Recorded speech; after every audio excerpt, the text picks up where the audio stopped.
नमस्कार, एक बार फिर से स्वागत है आपका। और आज का हमारा जो वीडियो लेक्चर है वो है ट्रांसपोजेबल एलिमेंट। ठीक है, तो पॉइंट डाल लेते हैं हम। Transposable element, transposable element in prokaryotes, in prokaryotes and eukaryotes and eukaryotes. ठीक है, प्रोकैरियोट और यूकैरियोट में ट्रांसपोजेबल एलिमेंट, ये वाला टॉपिक हम पढ़ने वाले हैं। ठीक है, तो देखो सबसे पहले ये जो ट्रांसपोजेबल एलिमेंट है ये किसने खोजे। ठीक है, तो ये इसको प्रिडिक्ट करने का जो काम है, मतलब इसके बारे में बताने वाला जो काम है वो क्या था, बारबारा, एक महिला साइंटिस्ट है ये, बारबारा मैकक्लिंटन, मैकक्लिंटॉक। ठीक है, बारबारा मैकक्लिंटॉक, इसने सबसे पहले ये 1940 में इसके अंदर खोजा था, मेज के अंदर, यानी कि मक्का के अंदर खोजा था। अब इसने क्या देखा, मक्का के अंदर इसने क्या देखा कि जो मक्का का जो फ्रूट होता है, ठीक है ना, मतलब मेज का जो फ्रूट होता है वो इस तरह का होता है, इस तरह का।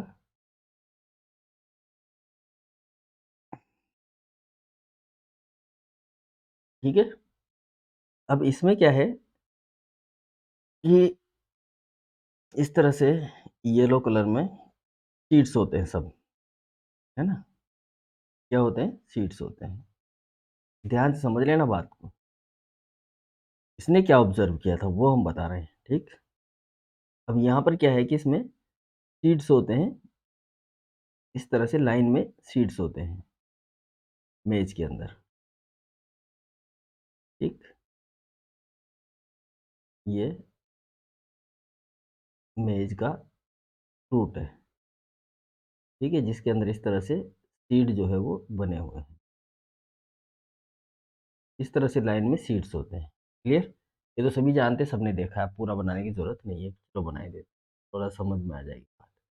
अब क्या हुआ कि इसने देखा, देखो ऑब्जर्वेशन जो है ना बहुत इंपॉर्टेंट होता है साइंस के अंदर। ऑब्जर्वेशन सबसे इंपॉर्टेंट पार्ट होता है कि आप किस तरह से चीज़ों को ऑब्जर्व करते हैं।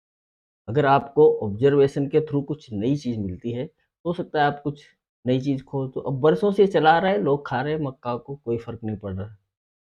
लेकिन बारबारा ने देखा कि यहाँ पर जो सब सीड है वो तो एक कलर में है, और कुछ जो सीड है ऐसे, कुछ सीड ऐसे हैं जिनमें जो कलर है वो थोड़ा सा डिफरेंट है, डिफरेंट कलर। समझ में आ गई मेरी बात, मतलब कि इसका साइज मुझे थोड़ा छोटा करना पड़ेगा, ये वो रेट ले लेते हैं ना। चलिए, ये ऐसे सीड्स है, ये ऐसे अलग अलग कलर के सीड्स आ रहे हैं, तो ऐसा क्यों है। अब हम तो क्या है कि ये सोचते हैं कि भाई चलो ये हो सकता है कुछ प्रॉब्लम होगी होगी यार मक्का के अंदर, इसलिए ऐसे सीड आ रहे हैं। इसने सोचा ऐसा नहीं होना चाहिए। सारे सीड जब एक ही चीज़ से बन रहे हैं, ठीक है, मतलब एक ही सेल है इनके ओरिजिन के लिए, तो यहाँ पर सीड फिर जेनेटिक स्ट्रक्चर में तो बदलाव नहीं होना चाहिए। ठीक है, अगर एनवायरनमेंट का इफेक्ट होता तो इतने से ही सीड में क्यों होता, दूसरे में भी हो सकता था। ठीक है ना, सारे सीड एक जैसे होते, तो यहाँ पर कुछ अलग अलग कलर के सीड जो है वो प्रोड्यूस हो रहे हैं हर बार, हर सिट्टे के अंदर कहीं ना कहीं। जैसे यहाँ पर इस रो में एक सीड है, इस दूसरे सिट्टे के अंदर ये जो फ्रूट है, इसके दूसरे फ्रूट के अंदर देखा उसने कि उसी रो के अंदर 5 सीड है, सेम अलग कलर के। तो ये फर्क इसने देखा यहाँ पर। और जब इसने फर्क देखा तो उसने देखा कि यहाँ पर कुछ जीनेटिक एलिमेंट है, कुछ आनुवांशिक कारक है। ठीक है, जो क्या हो रहा है, एक जगह से दूसरी जगह पर ट्रांसफर हो रहा है, और उसकी वजह से इस सीड का जो रंग है वो बदल रहा है। समझ में आ गई बात, मतलब इस बारबारा ने क्या कहा कि यहाँ पर, ठीक है ना, इसने क्या पाया, इसने पाया कि कुछ जीनेटिक एलिमेंट है, सर्टेन जीनेटिक एलिमेंट, कुछ जेनेटिक एलिमेंट है, ये जो एलिमेंट है ये मूव करते हैं, ये मूविंग एलिमेंट है। ठीक है, क्या है ये? मूविंग है, मूविंग एलिमेंट है जो कि मूव करते हैं from one side to another side, एक साइड से दूसरी साइड पर मूव करते हैं। ठीक है, किसके अंदर? क्रोमोसोम के अंदर, इन द क्रोमोसोम। किसमें आएंगे ये जेनेटिक एलिमेंट? क्रोमोसोम में ही होंगे भैया। ठीक है, एक जगह से दूसरी जगह पर मूवमेंट करते हैं, किसमें? क्रोमोसोम के अंदर। समझ में आ गई बात है? ठीक, अब इनको, ये जो मूविंग एलिमेंट है, इनको इसने क्या कहा? ठीक है, ये जेनेटिक मूविंग एलिमेंट है, इसको इसने कहा कंट्रोलिंग एलिमेंट। इसी ने इसको नाम क्या दिया? इसी ने ही इसको नाम दे दिया कंट्रोलिंग एलिमेंट, ये नाम दे दिया इसने इसको। ये कंट्रोलिंग एलिमेंट होते हैं जो एक जगह से दूसरी जगह पर क्या होते हैं? ट्रांसफर होते हैं, मतलब यही कंट्रोल करते हैं। बाद में इन्हीं को ही हमने नाम दिया जंपिंग जीन। का एक और नाम है, क्या नाम है इसका? Jumping gene. ठीक है, तो जंपिंग जीन जो है वो किसने बताया? बारबरा मैकलिंगटन ने सबसे पहले बताया। जंपिंग मतलब एक जगह से दूसरी जगह पर जंप कर जाते हैं। ठीक है, अब ये जो कंट्रोलिंग एलिमेंट होते हैं, इन्हीं को ही हम क्या बोलते हैं? ट्रांसपोजेबल एलिमेंट बोलते हैं। ठीक है, और इन्हीं कंट्रोलिंग एलिमेंट को ट्रांसपोजेबल एलिमेंट किसने बोला? ट्रांसपोजेबल, ट्रांसपोजेबल का मतलब एक जगह से दूसरी जगह ट्रांसफर होने वाले। ठीक है, ट्रांसपोजेबल एलिमेंट जिन्हें हम अब ट्रांसपोजेबल एलिमेंट बोलते हैं, ये टर्म दी थी अलेक्जेंडर ब्रिंक ने। किसने दी थी? अलेक्जेंडर ब्रिंक, याद रखना ये बात। ठीक है, खोजा तो किसने है? बारबरा ने, और टर्म किसने दी? अलेक्जेंडर ब्रिंक ने दी। कब दी? 1960 में। ठीक है, मोलिक्यूलर बायोलॉजी में इनको कहा जाता है, मोल बायो के अंदर जो हम पढ़ ही रहे हैं, मोल बायो, ट्रांसपोजोन्स। क्या कहते हैं हम इनको? ट्रांसपोजोन।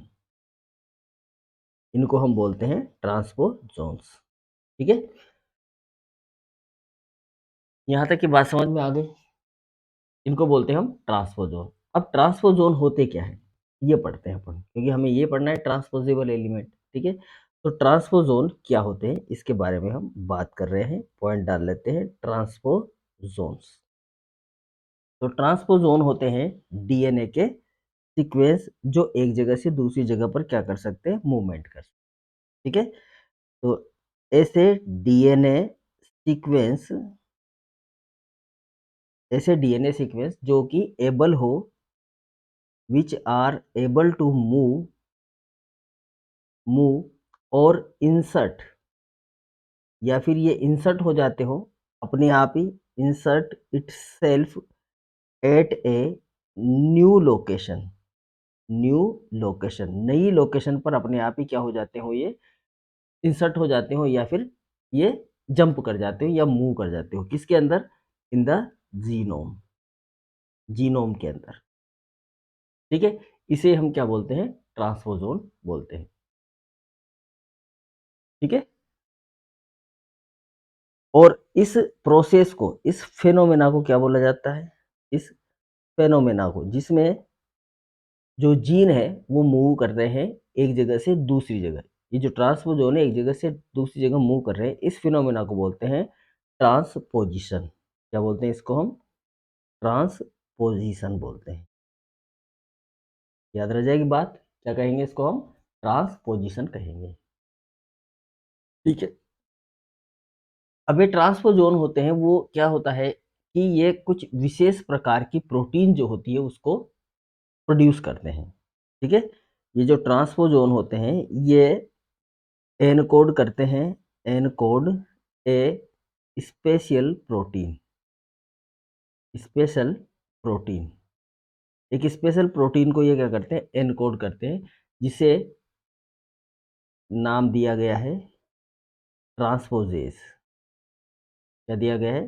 ट्रांसपोजेज। बात ध्यान से समझ लेना, कौन सी प्रोटीन करते हैं ये? ट्रांसपोजेज, ठीक है। ये ट्रांसपोजेज प्रोटीन जो होती है ये कैटेलाइज करती है, कैटेलाइज करती है ये क्या? एक प्रोसेस को, जिसे बोलते हैं हम ट्रांसपोजिशन। क्या बोलते हैं इस प्रोसेस को हम? इस प्रोसेस को बोलते हैं हम ट्रांसपोजिशन, ट्रांसपोजिशन। समझ में आ गई बात? ठीक है, देखो कैसे समझने की कोशिश करते हैं। ये हमारा डीएनए एलिमेंट है, ये डीएनए है, और इस डीएनए के अंदर यहाँ पर ये आपका क्या है? ट्रांसपोजोन है, ये ट्रांसपोजोन है, ठीक है। इसको मान लेते हैं हम ट्रांसपोजोन, तो इसको हम लिख देते हैं यहाँ पर, ये क्या है जी? ये है आपका ट्रांसपोजोन, ठीक है। अब ये जो ट्रांसपोजोन होता है, ये ट्रांसपोजोन क्या करता है? यहाँ पर ट्रांसक्रिप्शन करता है। पहले तो क्या करेगा? ट्रांसक्रिप्शन करेगा और ट्रांसलेशन करेगा, ट्रांसलेशन करेगा। ट्रांसक्रिप्शन से एक छोटा सा एमआरएनए बनेगा और फिर क्या करेगा? ट्रांसक्रिप्शन करेगा, ट्रांसलेशन करेगा, जिससे यहाँ पर बनेगी एक प्रोटीन, ठीक है। ये है प्रोटीन, और ये प्रोटीन क्या काम करेगी? ये प्रोटीन काम करेगी यहाँ पर क्या? कैटेलाइज, कैटेलाइज, वाई लिखना, कैटेलाइज ट्रांसपोजिशन, ट्रांसपोजिशन। ट्रांसपोजिशन का मतलब क्या हुआ? एक जीन को काटेगी, दूसरे पर चिपका देगी, ठीक है।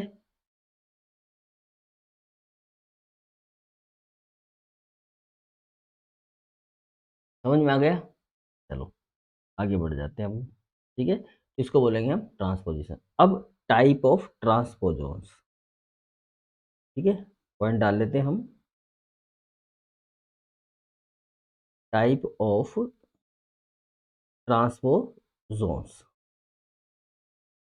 ट्रांसपोजोन्स, ठीक है। टाइप ऑफ ट्रांसपोजोन्स,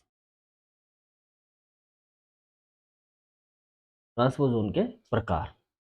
तो सबसे पहला हम बात करेंगे यहाँ पर number 1, on the basis of, on the basis of their, on the basis of their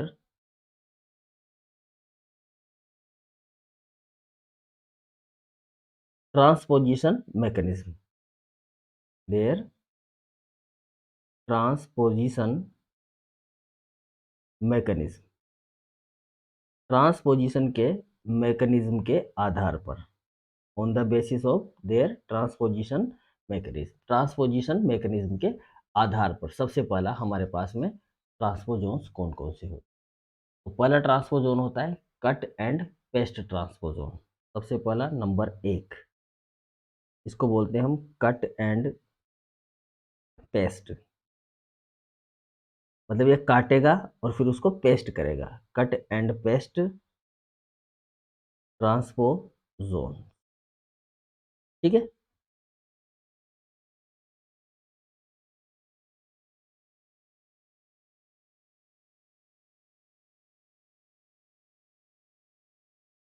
चलिए कट एंड पेस्ट ट्रांसपोजोन के बारे में बात करें। तो देखो जो ट्रांसपोजोन होते हैं ना, ये काटने का काम करते हैं, इसको ट्रांसपोजेबल एलिमेंट को एक पोजीशन से जीनोम के अंदर और इंसर्ट कर देते हैं उसे दूसरी पोजीशन पर, जिसे बोलते हैं पेस्टिंग, ठीक है। इनको बोलते हैं कट एंड पेस्ट ट्रांसपोजोन, ठीक है। अब ये देखो क्या होते हैं, लिख लेते हैं आपको, है ना।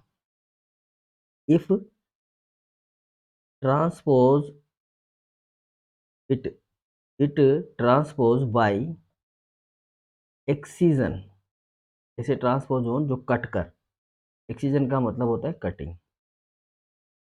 है ना, of the transposable, transposable sequence, ठीक है। Sequence from one position to one position in genome and it insert का मतलब होता है पेस्ट होना, ठीक है, pasting, pasting insert to another position within genome, ठीक है, जीनोम के अंदर दूसरी पोजीशन पर क्या हो जाना, पेस्ट हो जाना, ठीक है। अब ये जो ट्रांसपोजेबल एलिमेंट होते हैं इस तरह के, ठीक है, इनके पास में दो ट्रांसपोजेज यूनिट होती है, दो क्या होती है, ट्रांसपोजेज यूनिट होती है। ये ट्रांसपोजेज यूनिट क्या करती है, इसको काटती है, क्लीव करती है और इसको यहाँ से काट कर हटा देती है, इंटीग्रेट दूसरी जगह जाकर जोड़ देती है, ठीक है।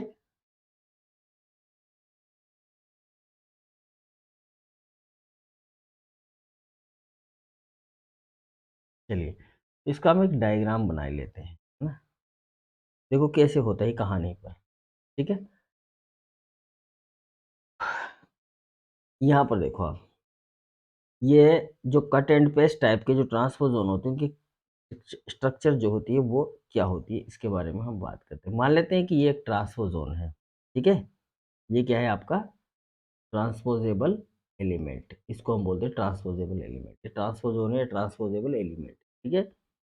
ये जो डीएनए है इसे हम बोलेंगे डोनर डीएनए, ठीक है, और जिस डीएनए के अंदर ये जाकर बैठेगा उसको बोलेंगे रिसिपिएंट डीएनए, ठीक है, ये डोनर डीएनए है। अब क्या होता है कि ये जो ट्रांसपोजेबल एलिमेंट है यहाँ पर इस जगह पर देखो, ये आपका डोनर डीएनए, ये डोनर डीएनए, इसके बीच में है ये आपका ट्रांसपोजेबल एलिमेंट, ठीक है। इस ट्रांसपोजेबल एलिमेंट पर आकर बैठती है क्या, दो प्रोटीन जिनको बोलते हैं हम ट्रांसपोजोन या ट्रांसपोजेज सब यूनिट, ठीक है। यहाँ लिख देता हूँ मैं इसको, जो कट और पेस्ट का काम होता है, the cut and paste transposition transposition involve two transpose subunit, इसमें दो ट्रांसपोज सब यूनिट जो होती है वो इन्वॉल्व होती है, कैसे, ट्रांसपोजेज बाइंडिंग होगी, सबसे पहले यहाँ पर ट्रांसपोजेज की क्या होगी, बाइंडिंग होगी। तो वो बाइंडिंग कैसे होगी, देखो ये अपना डीएनए है हो गया, इसके यहाँ पर ये ट्रांसपोजेबल एलिमेंट है और इस ट्रांसपोजेबल एलिमेंट के ऊपर यहाँ पर इस जगह पर ये आपके दो सब यूनिट जो है वो बाइंड हो जाएंगे, ठीक है। अब जब ये दोनों बाइंड हो जाएंगे, ये दोनों के बीच में आकर्षण होगा, आकर्षण होने की वजह से ये जो स्ट्रक्चर्स होंगे आपके इसके, ये पास पास आना शुरू हो जाएंगे, ये इस तरीके से स्ट्रक्चर बनेगी इसकी, ये इस तरह की स्ट्रक्चर बन जाएगी, ठीक है। और इसको हम ऐसे बना देते हैं, इसको हम ऐसे बना देते हैं, तो इसको हम वापस से ऐसे घुमा देते हैं इसके ऊपर। ये जो आपका ट्रांसपोजोन है, ये दोनों जो यहाँ पर ये जो प्रोटीन लगी हैं, ठीक है, ये पास पास आएंगी, पास पास आकर ये इस तरह से जुड़ जाएंगी और जुड़कर इसको कर देंगे क्लीव, ठीक है, इस डीएनए को क्या कर देंगे, क्लीव कर देंगे, तो ये यहाँ से हट जाएगा। मतलब ये ट्रांसपोजेज जो प्रोटीन है, इस प्रोटीन के साथ ही आपका ये जो मटेरियल है, ये वाली जो स्ट्रक्चर है, ये भी चली जाएगी, मतलब ये स्ट्रक्चर हट जाएगी, अलग हो जाएगी, कुल मिलाकर बात ये है, ठीक है, समझ में आ रही है बात। तो ये इस तरह से हट जाएगी, क्लीव हो जाएगी, क्लीव हो गई। अब ये वाली स्ट्रक्चर जो है, ये वाली स्ट्रक्चर किसी दूसरे टारगेट डीएनए के ऊपर आकर जुड़ेगी। अब ये दूसरा इसका टारगेट डीएनए है, इसको बोलेंगे हम टारगेट डीएनए, क्या बोलेंगे इसको हम, टारगेट डीएनए। इस टारगेट डीएनए के ऊपर आकर ये जुड़ जाएगी, यहाँ पर ये स्ट्रक्चर जो होगी, ये स्ट्रक्चर यहाँ पर आकर जुड़ेगी, ठीक है। देखो कैसे जुड़ेगी, ये हम जोड़ देते हैं, अंदर है क्या, नहीं है, कहाँ गया, ये रहा। इसको हम यहाँ से क्या करते हैं, कॉपी कर लेते हैं। ठीक, कॉपी कर लेते हैं इसको हम, इससे करते हैं, और इसको हम लेके जाते हैं यहाँ पर, keep source paste as a picture. ठीक है, अब इसको हम यहाँ से उठा लेते हैं। ठीक, कैसे, ना तो आ ही नहीं रहा इसको, ठीक है, इसमें वो सुविधा नहीं है, कोई बात नहीं है। तो हम यहाँ पर दोबारा बना देते हैं ये, तो ये कि ये स्ट्रक्चर जो है ना भैया, यहाँ पर जाकर जुड़ जाएगी इस तरीके से। अभी आपको समझ में आ गई होगी, है ना। और यहाँ पर ये इसके दो प्रोटीन साथ के साथ ये, अब ये पहले तो इसने यहाँ से काट किया, और यहाँ लाकर ये इसको क्या कर देंगे जी, पेस्ट कर देंगे इस तरह से। ठीक है, तो अब यही स्ट्रक्चर जो है हमारे इस डीएनए के अंदर ट्रांसफ़र हो जाएंगी। मतलब कुल मिलाकर हम ये कह सकते हैं कि हमने जो स्ट्रक्चर यहाँ पर था, ये स्ट्रक्चर अब कहाँ पर आ गया, यहाँ पर आ गया।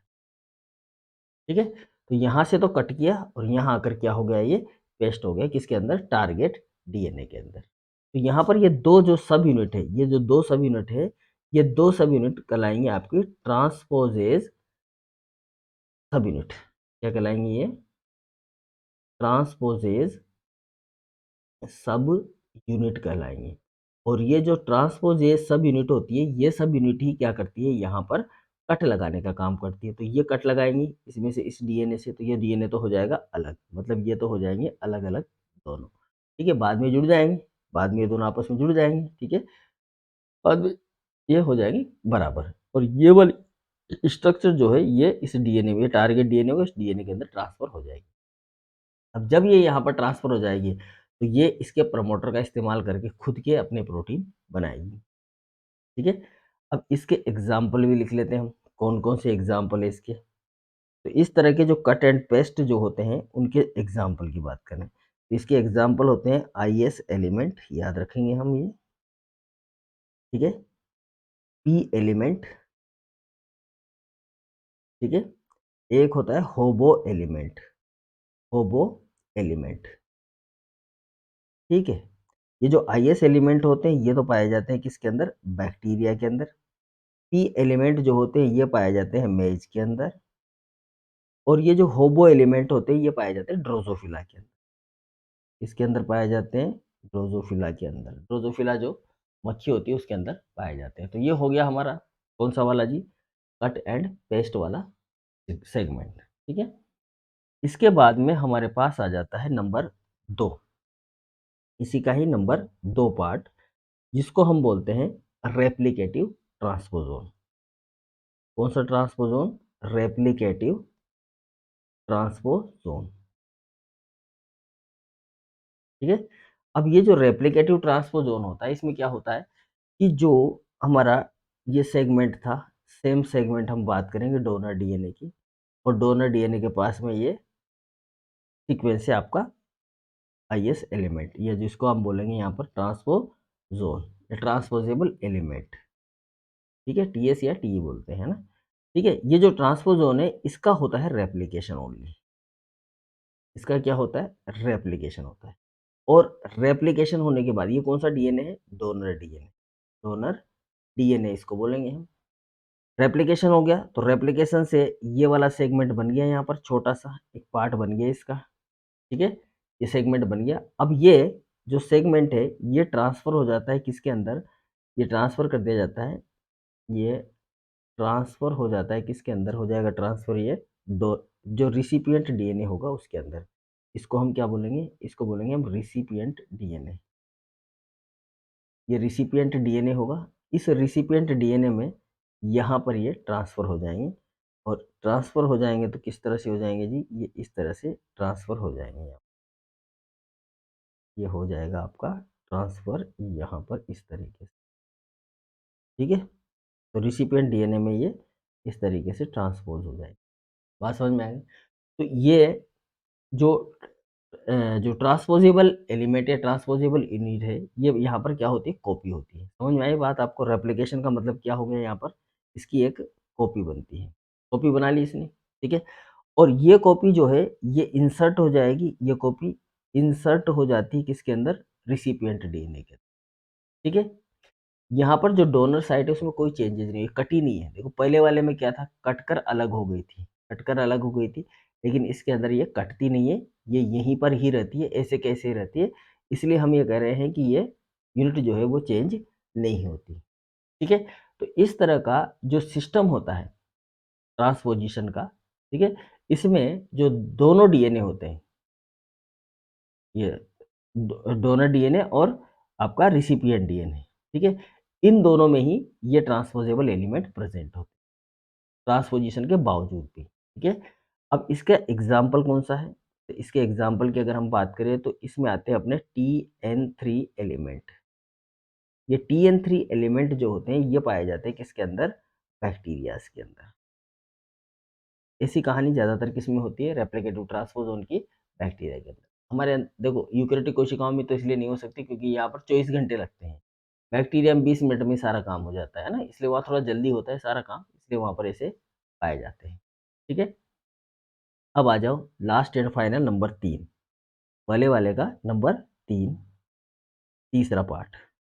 तो ये जो थर्ड पार्ट है ये है आपका रिट्रो एलिमेंट, इसको क्या बोलते हैं हम, रिट्रो एलिमेंट। अब रिट्रो का मतलब क्या होता है, रिट्रो एलिमेंट, तो रिट्रो का मतलब होता है रिवर्स वाला, रिवर्स ट्रांसक्रिप्शन द्वारा, ठीक है। तो यहाँ पर जो पहले जो हमारा जो ट्रांसपोजेबल एलिमेंट होता है वो ट्रांसक्रिप्शन के द्वारा तो पहले क्या बनाता है, आरएनए बनाता है, ठीक है।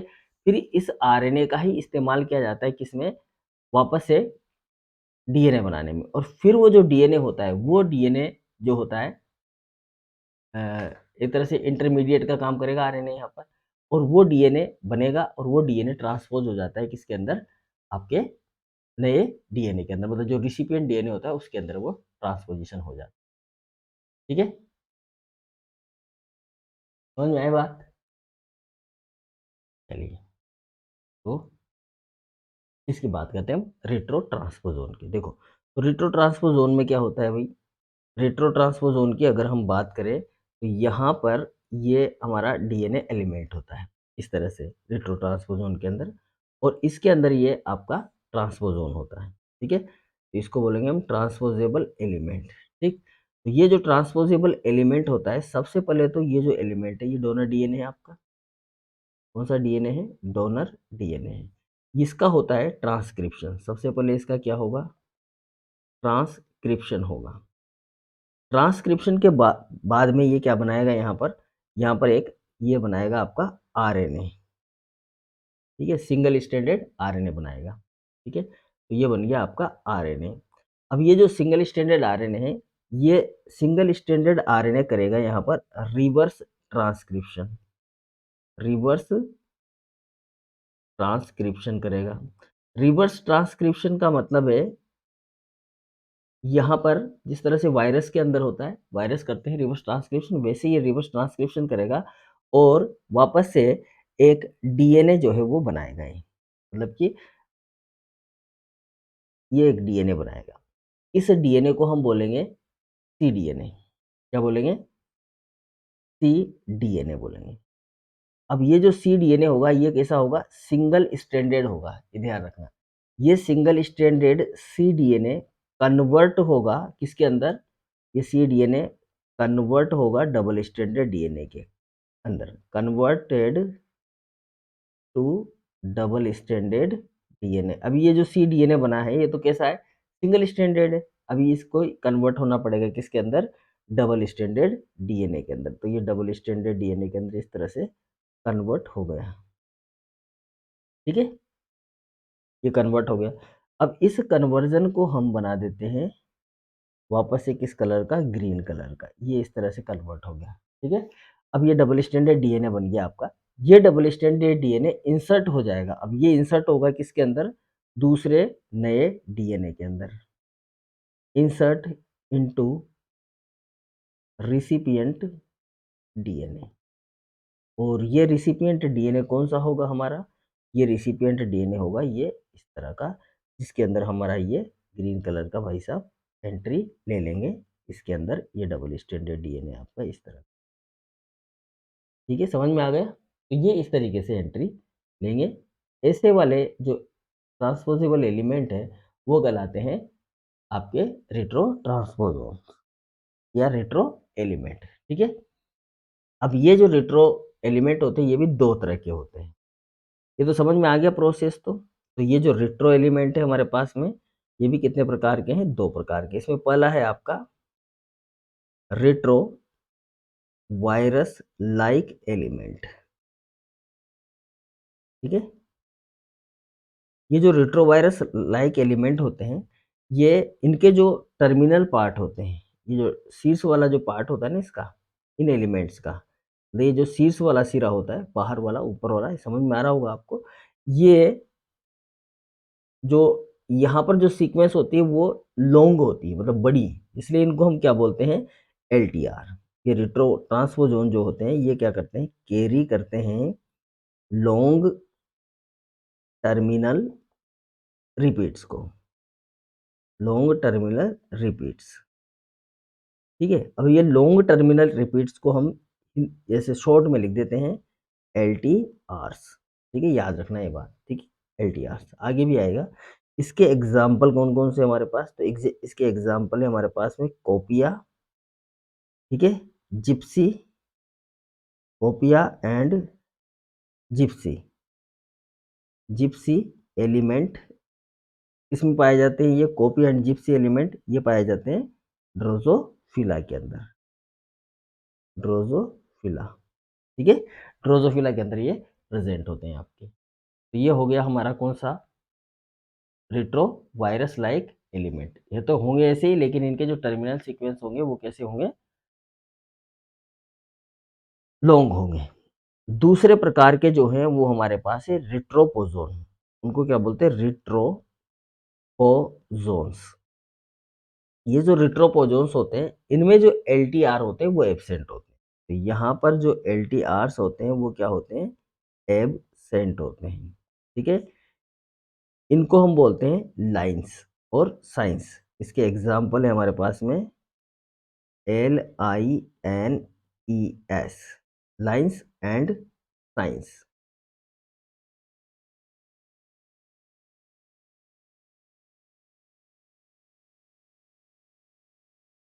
ठीक है, लॉन्ग इंटरनल एलिमेंट और शॉर्ट इंटरनल एलिमेंट भी अंदर होते हैं। ये किस में पाए जाते हैं? लाइंस एंड साइंस ये पाए जाते हैं ह्यूमन के अंदर। याद रख लेंगे, मानव के अंदर पाए जाने वाले रेट्रोपोजोन होते हैं। ठीक है, तो ये था हमारा एक इंट्रोडक्टरी पार्ट, किसके लिए? ट्रांसपोजोन्स के लिए। आगे हम प्रोकैरियोट्स का अलग पढ़ेंगे, यूकैरियोट्स का अलग अलग, दोनों को अलग अलग करेंगे, या देख लेंगे अगर टाइमिंग के अकॉर्डिंग अच्छा ठीक ठाक रहा, चलता रहा, तो ज़्यादा समय नहीं लगा तो घंटे भर में दोनों को एक साथ ही जो है कंप्लीट कर देंगे। ठीक है जी, ओके, मिलते हैं नेक्स्ट क्लास में। Goodbye, thank you very much.